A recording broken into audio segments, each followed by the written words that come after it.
This video has been a long time coming for me, and by a long time I mean a few months. Badflower is my favorite band, so when they put out their new album, I really wanted to digest it and make the most thoughtful video I could. I mean, honestly, if I gave myself all the time in the world, this would never get uploaded, so I had to put my foot down somewhere. Anyhow, I also just want to say sorry if the majority of this video is centered around songwriting and vocals. I give them so much credit for their impeccable skill and composition with the instruments. In my mind, a lot of the instrumentals are just like perfectly dynamic and tight for me to even begin to understand what's going on. I appreciate every part of Badflower equally. It's just that with every song, I find it extremely interesting to pick apart the lyrics, or I feel the words in the song very deeply. But anyways, no matter what, I know I'm gonna have new thoughts on this album as time goes on, but I think I've listened to it enough at this point to give a quality review and analysis. We'll start with my track by track analysis, then after that, I'll go into my thoughts on the album as a whole.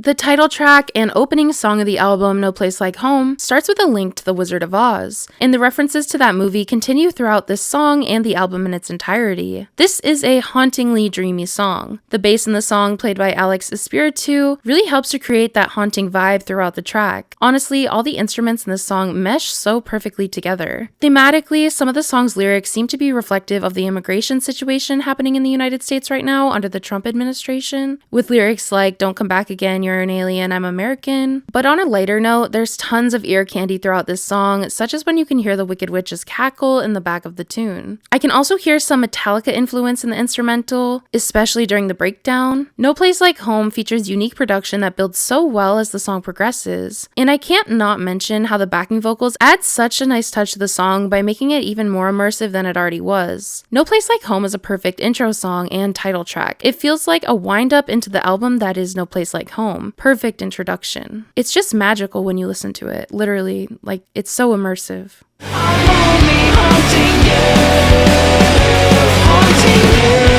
Haunting You is one of the most, if not the most, theatric record on this album. Throughout the lyrics and vocals, Josh Katz plays the role of a ghost stalking his past lover. Their psychotic lyrics rooted in jealousy and anger, and vocal inflections that really help to convey the character in the song. My favorite thing about Haunting You is the song's vulgarity through the lyrics, with lines like, "Has someone been in your bedroom, honey? I don't mean to sniff all your clothes," and "Tell me who's that mother effer beneath you, baby? I'm about to step on his throat. I'll paint him red, 'cause I'm still dead." And the entire bridge embodies the point of view of a ghost that's just haunting and sticking around their ex-lover as they move on to someone new, trying to make their presence known. I could see this song as being some dark, twisted perspective on someone who passes away, can't pass over to the other side, and haunts their last lover as they end up in a new partnership. But if you wanted to take it in a more metaphorical sense rather than a literal sense with ghosts and dying and all that, you could think of it as somebody that always keeps tabs on their ex-lover, stalking their social media, trying to contact them, sabotaging other relationship opportunities, anything like that. Just somebody trying to keep their presence known in their ex's life because they can't move on.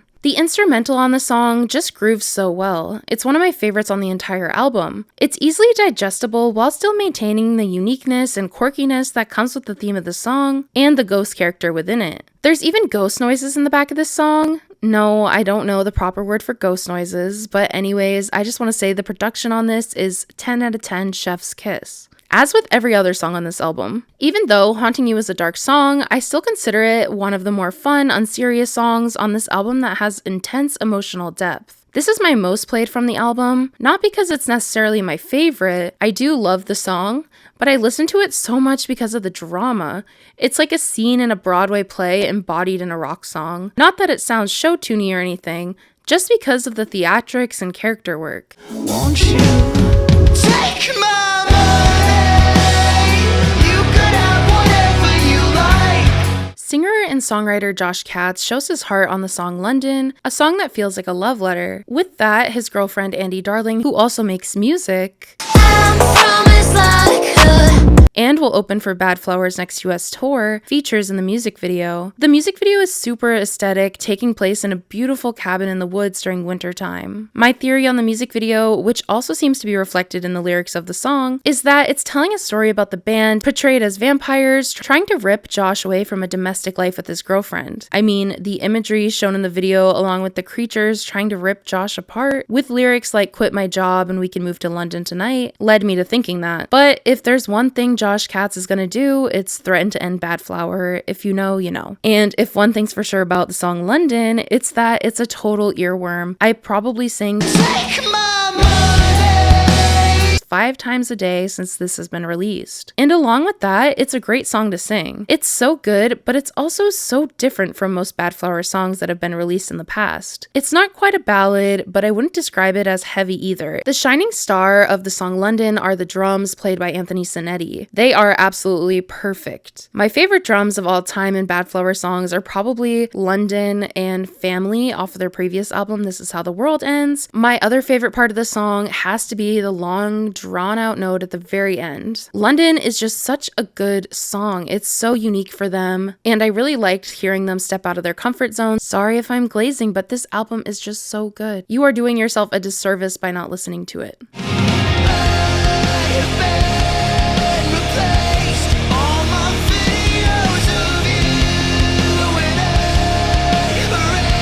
To my understanding, through my analysis of the lyrics, thematically, Story of Our Lives is about being replaced by your ex's new significant other. I mean, relationships are such a huge part of our lives, and when they end, it can be like a whole part of your life is being erased. It could also be talking about the moments of going through your photo album and deleting photos with a past partner. That feeling of deleting all those memories when you have to move on from a relationship. Vocally, Story of Our Lives starts off soft, with Josh using an airy tone in his voice.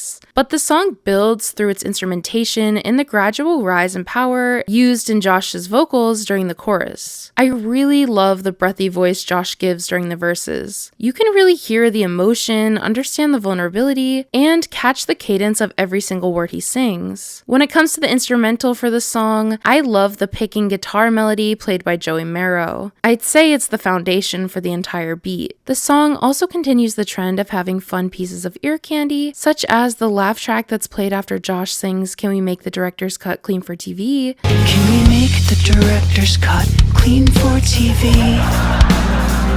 And the interesting bits to catch onto the more you listen don't stop there. Story of Our Lives has a lot of instrumental ear candy and nuances as well. And I'd say those stand out a lot more on a headphone listen than compared to through a speaker. Let's talk about the drums. The drums driving the chorus sound like a heartbeat, which again is emphasized on a listen with good headphones. The drum beat matches that panic and frustration with being conveyed through the vocal performance on the chorus. In the chorus of Story of Our Lives, it's almost like Josh Katz is breaking down, reminiscent of a panic attack from moving on from someone you once held close to you. The more I listen to this one, the more I fall in love with the song's incredibly catchy melody. Actually, the song has really grown on me the longer this album's been out, because when it first came out, this song was at the bottom of my rankings. See, this is why I don't like reviewing albums until my opinions are really set in and I can fully understand what it means from my perspective. More on the vocals, the runs are so expressive in the song, especially during the chorus, and my favorite part of the song, which is the bridge. Josh just really savors every note on this song in particular. And to speak on that bridge a little bit, similarly to the next song we're going to talk about, Snuff, the bridge in Story of Our Lives has a gritty and distorted production that's purposely different from the rest of the song. Choices the band Badflower makes, such as the choice to switch up the production here, are what makes their songs all so consistently interesting. That and the interesting lyrical content. They're a band I can always put on without getting bored, and I wouldn't say that about too many bands or artists. But overall, I really like Story of Our Lives. It grew on me a lot. Wasn't my favorite at first, but now I really see it as a gem on this album. I know you wanna pick me up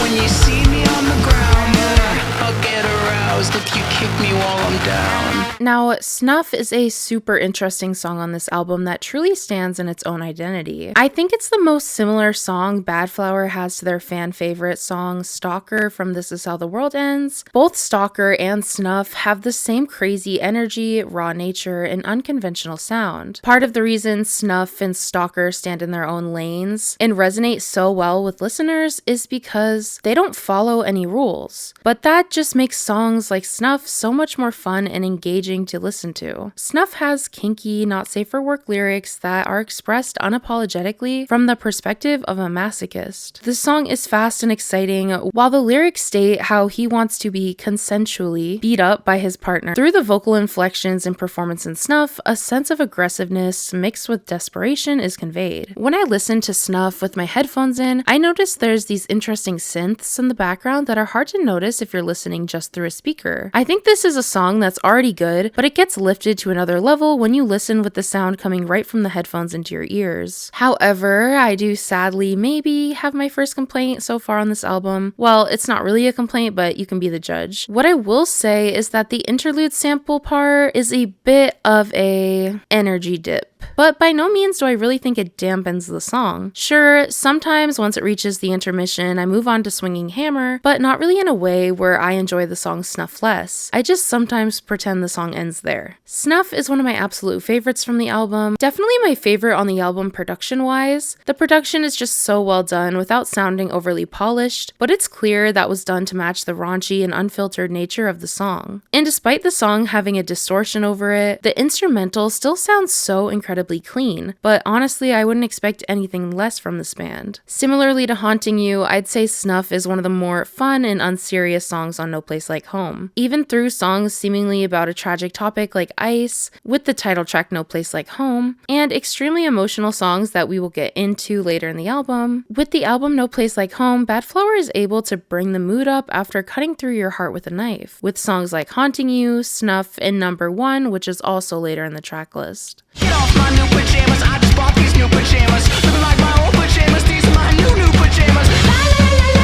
A review I read said this song was for the pit, and boy were they right. Swinging Hammer is fast and unhinged. It'll for sure go hard at the live show. The song mixes punk and thrash elements for a song that is chaotically captivating. It's short but impactful. Lyrically, it's silly and doesn't seem to make much sense at first, but there's a direct lyric in the song where Josh sings this song is about internal doubt. But even with it being told directly what the song is about, the lyrics could be interpreted in a million different ways. But at first listen, they will probably just seem like nonsense, which maybe many of the lyrics are. A theory I had was that this song could be about being on a pendulum going back and forth between emotions, highs and lows, like how a hammer goes back and forth when you swing it. Lyrically, the song has a small hook in the chorus, but the verses are wordy, and somehow those verses are still easy to pick up on, probably due to the memorable vocal inflections. The drumming in Swinging Hammer takes center stage. It's fast and chaotic, yet absolutely impeccable. It's really the pulse behind the chaotic energy of the song. Swinging Hammer is also one of those Badflower songs that refuses to follow rules, and my favorite part of the track has to be the third verse. This is the part of the song where it amps up as Josh's vocals get faster and more intense, and the instrumental gets even heavier. It's also matched with raunchy lyrics during this part of the song. Swinging Hammer is a lot of fun. It leaves a lot to be dissected if that's how you like to digest your music, but it's also a song that's good for when you want to just turn your mind off and rock out.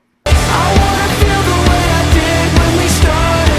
It's so depressing having everything I wanted. Detroit is the lead single and most streamed song from No Place Like Home, and despite its name, it actually has nothing to do with Detroit besides the fact that it was written in that city. When you listen to this one closely, you'll notice the lyrics are pretty somber, but it's actually masked behind this upbeat pop rock sound and catchy hook. The song speaks about the music industry through the lyrics, specifically seeming reflective of the guilt that comes with having to step over people in order to make it, and the idea that even if it's hard to do so, you're kind of forced to in order to meet goals and to be successful. This is told through lines like, here we are pressing on, stepping over everyone, and also the line, and the friends we left behind to get on that screen. I describe Detroit as sad and celebratory at the same time. It has a paradox similar to the one shown on the pre-album single Teacher Has a Gun, which also mixes upbeat, exciting music with lyrics that are rather gloomy and dark. The song touches on the idea of having what you want but still not being satisfied, a double-edged sword between reaching your goals but feeling unsatisfied satisfied with the lack of chase. To speak on the instruments, again, the drums on this song are incredibly done. Anthony Sonetti is definitely one of the best drummers on the scene right now, and continues to prove that in the song Detroit. The drumming is really what drives the song's melody. Badflower just plays so well together that outside of the drums, it's a bit hard to follow the bass and guitar on the song Detroit specifically, because it sounds like the guitar and bass play as one to support the drums through the majority of the song. Overall, Detroit is like a dreary anthem. I can totally get why this was the song that had some commercial appeal, but it is another one like Story of My Life that did end up having to grow on me over time. Okay, before we get into the next 3 songs, I want to give some context. These are what I describe as the doozies of the album. Each of the next 3 songs are very intense and err on the side of depressing for me, so I do often skip them. Well, most of the time I skip them actually, but me skipping them has nothing to do with the quality of the songs or anything like that. I just think they can be a lot, and there's definitely a time and a place to listen to this kind of stuff, which for me is definitely not all the time, because sometimes this kind of music just ends up making me sad. But I'm not saying that in a way to turn you away from listening to them. I think you should definitely listen to them. If anything, these are the 3 most important songs on the album in my opinion, but I just wanted to preface that these aren't like ones I'm listening to all the time. These are like once in a while when I want to feel something. What's the point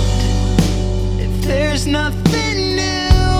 What's the Point is a slower song with softer vocals through most of the track. The type of vocals Josh does on this song are similar to the song off of This Is How the World Ends, Adolescent Love. There's just a gentleness and vulnerability through the tone of voice used in that song and What's the Point. The lyrics are so good on this song. It did take me a few listens to fully grasp onto what the song was saying, but as soon as I did, I literally felt like I wrote the song. A lot of this song is themed around stillness in life and self-doubt, but a big theme I see throughout is agoraphobia, told through lines like, what's the point of leaving my place? I don't like my body, I won't show my face. And also, what's the point of clenching my fist? I don't want my family to see me like this. This song even addresses more niche struggles. That sounds kind of stupid saying niche struggles, but I don't know how else to explain it. But anyways, more niche struggles like body issues, such as in the first verse. Feel free to pause and read if you need to. Throughout the chorus, What's the Point also perfectly describes the feeling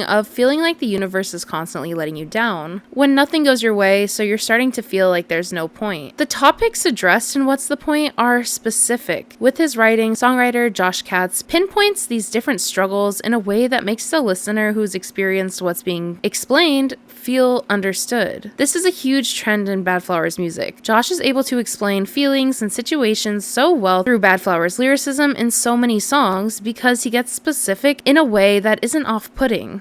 There's soft, minimalistic instrumentation until the end of the song, but this has to be one of my favorite bass lines on the whole album. It's subtle, but during these soft verses, it really catches my ear. At the end of the song, the instrumental and vocals intensify. It's like the song went from being vulnerable and sad to throwing a tantrum and being overwhelmed. The song lets that emotion build until that explosive final chorus. Back onto the lyrics, in the outro of the song, it's still asking what's the point, which could be representative of no one really ever being able to find the answer to that question. If you think about it, the question, what's the point, is so subjective. If you want a factual, empirical answer, you're never going to find that. Which, when you consider that, it kind of makes it make sense that the song just ended by asking the question again. That had to be intentional because Badflower loves to tell stories in their songs. But this one just ends on kind of a cliffhanger. I'd say What's the Point is definitely the hardest hitting record on this album emotionally, with the song Paws coming close behind, but I'd still say What's the Point personally. But I'm just a stranger now, I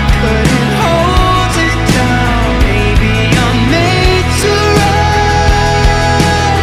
run. Don't Be a Stranger was definitely the hardest song for me to try and dissect lyric-wise. With songwriting, Badflower seems to love storytelling, and after going through multiple theories in my own head, if I had to best guess what this song was about, I'd say it's seemingly about a father who had a baby before he was ready, estranged from the child and mother, and then ended up regretting his decision. In the beginning of the song, we get lines like, it's not my time to be a father, it's not my choice and I won't bother, and also the line, I don't brush my teeth, I don't drink water, I lost my chance to hold my daughter. Then, during the bridge in Don't Be a Stranger, is when the story really clicks and we start hearing the character in the song expressing feelings of regret, which continue in the final chorus with lines like holding her baby the way I should have done. Through the narrative in the song, it touches on more relatable topics as well, such as feeling behind in life, not feeling capable, addiction, and regret, as we discussed earlier. But remember, everything I said about the songwriting in Don't Be a Stranger is just a fan theory. I don't have any confirmation that that is what the song is about. Sonically, Don't Be a Stranger is more mellow than a lot of the other songs on this album. The drums and bass play so well together on the verses, while the guitar takes the main focus with a gentle melody in the chorus of the song. The soft guitar is matched by soft vocals, similar to what I was talking about regarding Adolescent Love and the previous song, What's the Point? Production-wise, this song is absolutely magical. It's dreamy and soft, yet dynamic. This was one of those songs that Josh Katz produced on the album, and it's probably my favorite song on the album production-wise, along with Snuff. Don't Be a Stranger is a really well-told story, probably the most narrative-based song on this album. Whenever Badflower tells stories in their songs, such as on Machine Gun or She Knows, and now Don't Be a Stranger, I just clap and I cheer.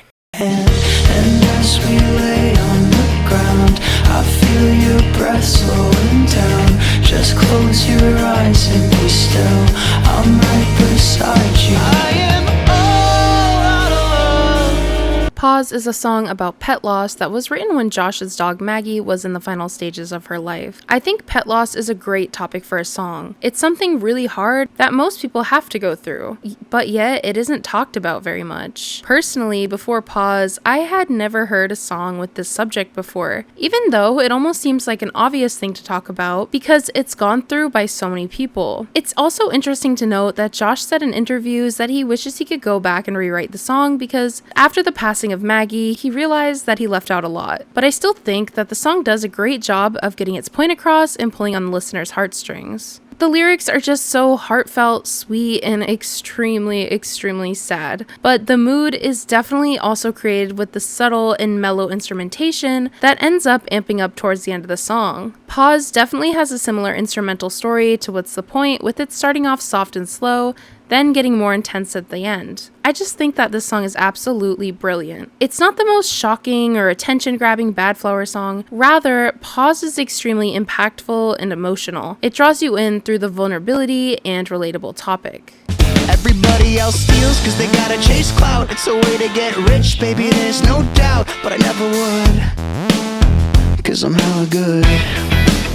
Okay, now the mood on No Place Like Home lightens a bit. Number 1 is an upbeat track that touches on music that is meticulously made with the purpose of chart success. It's filled with sass and attitude. The beginning of the instrumental just sucks you in. It almost reminds me of the beginning of Sasshole from This Is How the World Ends. In this song, Josh humorously sings about frustrations with the music industry and not wanting to adhere to what entities like the label expect from the band. Number 1 is also pretty humorous, especially with the line dissing Charlie Puth, but it's less of a genuine diss and more of one out of jealousy that's explicitly said with the full context of the line. Jealousy is okay if I speak my truth. Fuck Charlie Puth and his perfect pitch too. A less silly diss and a more direct one on the music industry is the one on Diddy, where the lines are, What's up? And Diddy's fancy ass love, yeah, feels so wrong, but it could have been done for another one. I find the second verse especially interesting in number 1. During this part of the song, Josh thinks about AI accusations with, I'm a lyrical mastermind ahead of my time, accused at times I use AI, but that's a lie, you're so dumb, it's rhymezone.com. This is so fucking real. I bet all writers can relate to this. If you're able to sound profound or professional via your writing, you're accused of being AI nowadays. It's honestly so obnoxious when you put work into something and then you just have people commenting, oh my god, AI. It's obnoxious. Anyhow, I often even have to dumb myself down in order to avoid false AI accusations on my YouTube videos, so this just hits. Number 1 is a fun song that touches on the ridiculous corruption and collusion it takes to have a number 1 song in today's music industry. The instrumental on number 1 is one that just grooves. There's an instrumental breakdown in the song, and the instruments sound so interesting, especially the guitar. And also, during that part, the production is really cool with the backing vocals. Number 1 is super freaking catchy. Like, this song is an earworm through and through. It's a feel-good song with some pretty dark lyrics reflective of the music industry. This is one of the fun ones that everyone should listen to because I like it a lot. So listen to it right now. Go listen to it. I fucked around and I found out I tried to change and that went south. Nobody sane can fuck me now. Let me get something off my chest.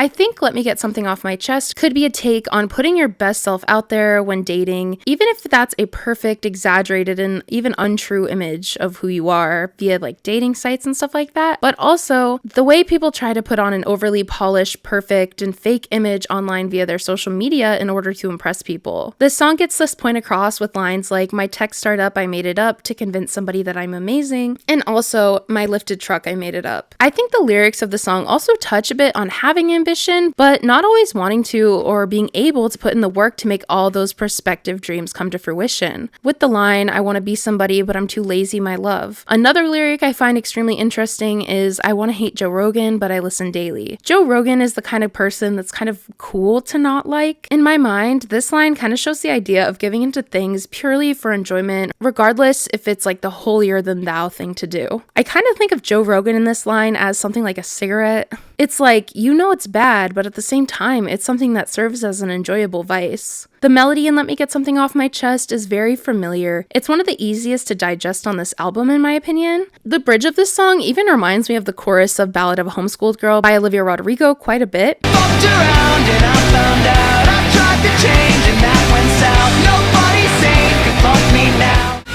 Glass, I tripped and fell. I told secrets I shouldn't tell. I stumbled over all my words. I made it weird. I made it worse. And just to add on to the Olivia Rodrigo comparison, the song Obsessed by Olivia Rodrigo, that is like a Badflower song. Like that, it's not, but like, it feels like a Badflower song. My favorite thing sonically is the instrumental progression in this song. The journey they go on through the ebbs and flows of the song is really captivating. I especially love the guitar in the verses. It's subtle compared to the drums, but it does really create that like magical, ethereal energy that a lot of the song has. Then when the song amps up in the chorus and the end of the song, the drums really do carry the melody of the song. This is another one of my favorite songs from the album to cover, especially the bridge. Let Me Get Something Off My Chest is honest and great work all around from Badflower. Yet again. To everyone it's just a band, but this is all that I am.